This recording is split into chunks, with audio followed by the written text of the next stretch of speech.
Fans of the Horus Heresy, Warhammer 40,000 and keeping the Xenos outside your perimeter, thank you very much for joining me for an out-of-the-pack review of the Defence Lines by Lasercut Architect. So what is this? Well, here are the boxes. It is a set of 4 individual kits that make up an entire defence line position for 28mm Wargaming. This is Lasercut MDF terrain. Each of these packs is sold separately, as you can see, and we've got the Gatehouse, the defensive bunker, the defensive walls, and the defensive corners. I bought them all as a set. You can buy them individually. When I bought them as a set, I think I got a £5 discount, so they cost 60 quid. I bought these at the Derby World's Gaming Show last weekend, and I think they're available mail order or whichever shows Lasercut Architect go to. And what I'm going to do in this review is we're going to unpack these. Well, we're going to unpack 3 of the 4. I opened one with a friend to have a cheeky peek, but I'll show you all the same. Before we unbox this, just let me take you through why I actually bought this.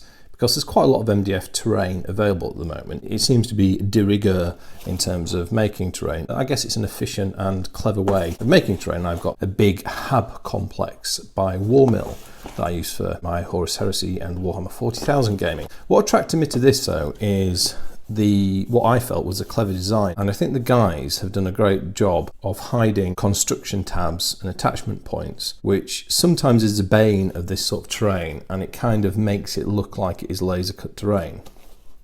On this though, I think they've done a really good job of hiding that, and we can also particularly see it on these buildings. They've used these interlocking edges to put this together. I mean, this sort of looks like the way that the Germans used to weld their tank armour together in World War II with these interlocking plates, for those of you familiar with that bit of history. I really like the look of them, and I'd been looking for something like this, and well, here you go, we bought it. That's enough procrastination. Let's start off with the defensive bunker. So we need a little kniff, as well as 28mm.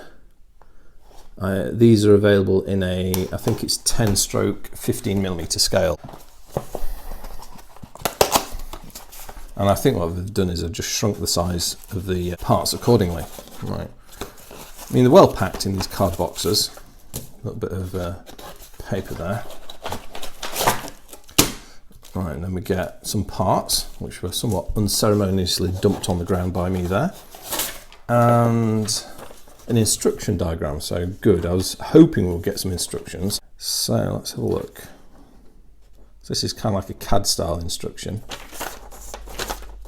There's no parts numbering on this, so I will need to lay these out and make sure I've got all the parts and work out what goes where first. I wonder why that is.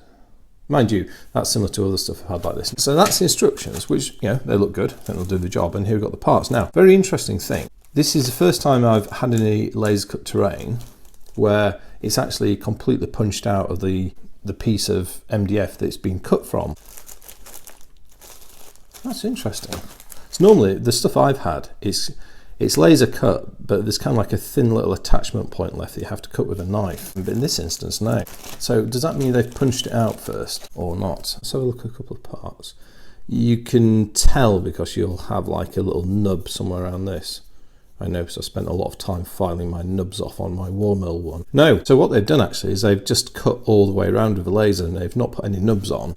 Interesting. So a couple of thoughts there on that. So that's going to make this a lot quicker to build because I don't have to cut the parts out and do any cleanup. And I guess from their point of view, it means they can have smaller packaging. That's quite clever. However, as you'll see, when you take these out of the box, sometimes I'm guessing they have to pack these by hand. So they're not necessarily going to go back into the box very easily if there's a lot of parts, and certainly the final thing I'll show you, and oh yeah, even there, gone.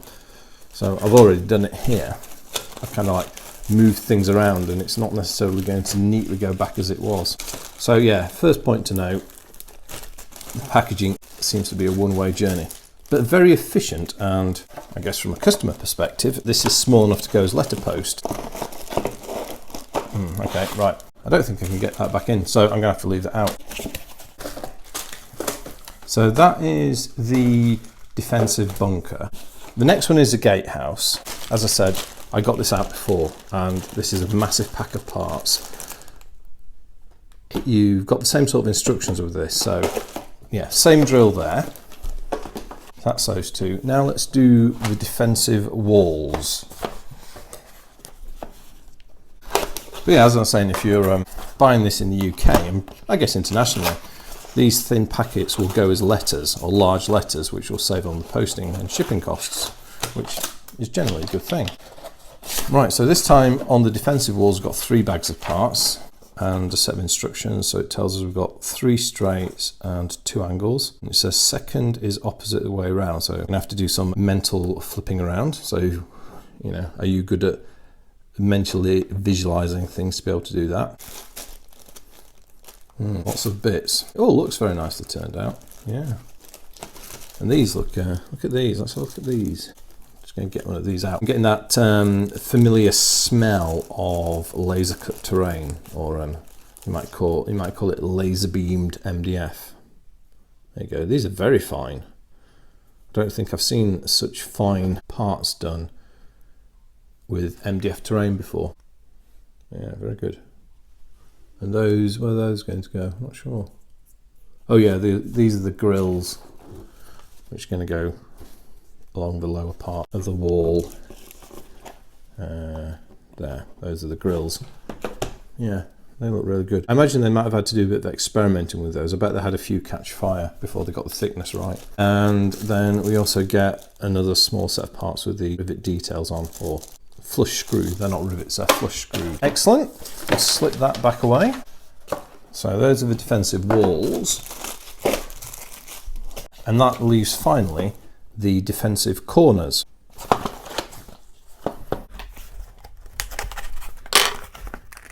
I mean, clearly terrain like this has got an enormous variety of applications. It's extremely versatile in terms of what games you use it for. In the 20mm, 28mm, 30mm, 32mm scale, this is perfect. And you could use it for anything from modern, ultra modern, all the way through to sci-fi. So for defensive corners, same thing again. Got corners ×4 and straight ×1. You'll see that they've got this nice metal meshing surface detail on them, which, there we go, here we go, perfect, as if by magic. It's really well cut, it's really well etched on this. It looked really good on the finished examples, and the guy told me, and it looked that way from the displays they had, that all of the detail is designed to be continuous between adjoining sections. So we'll see how that works out once I've built these on my actual examples. That's how he said he designed it, so I don't see any reason to doubt him. But we'll see once I've built this, I will try it out for real, shall we say. So there you go. I think that's everything. What do I think? That's interesting. This is the first time I've done a review of Lasercut terrain on the channel. I've not built many manufacturers' Lasercut terrain, but I have built a lot of it with the Hab complex I did, which was a huge kit. You know, it was nearly a £200 kit, I think. It was massive. So looking at this, straight away, I'm very attracted by the fact that everything has been punched out. There's no nubs to take away, and it just looks like it's ready to glue straight off. I think that, from a point of view of ease of construction and speed of construction, looks like a real plus. I guess what's going to be the thing to see how it goes is how easy is it to relate the instructions to the parts, and the lack of numbering. Is that, you know, how easy or hard might that be? Once I've built these, I'll talk about that when I do a final review of it. And when I do a review, I'll also do some scale comparisons as well, so I'll get some models on. I'll get a load of miniatures from the Heresy, but I'll also get some other 28mm stuff as well and put that on, and maybe a few corner case odd things just to see what this looks like and how game practical it is as well. Please share your thoughts on what we've looked at here. So the defense line set by Lasercut Architect. I don't know, has anyone else bought anything from Lasercut Architect? I think they're fairly new, they're in their first year of trading. But if anyone else has bought anything from them, I'll be very interested to hear what you think. But other than that, I'd just like to say thank you very much for watching. I'll speak to you next time, and goodbye.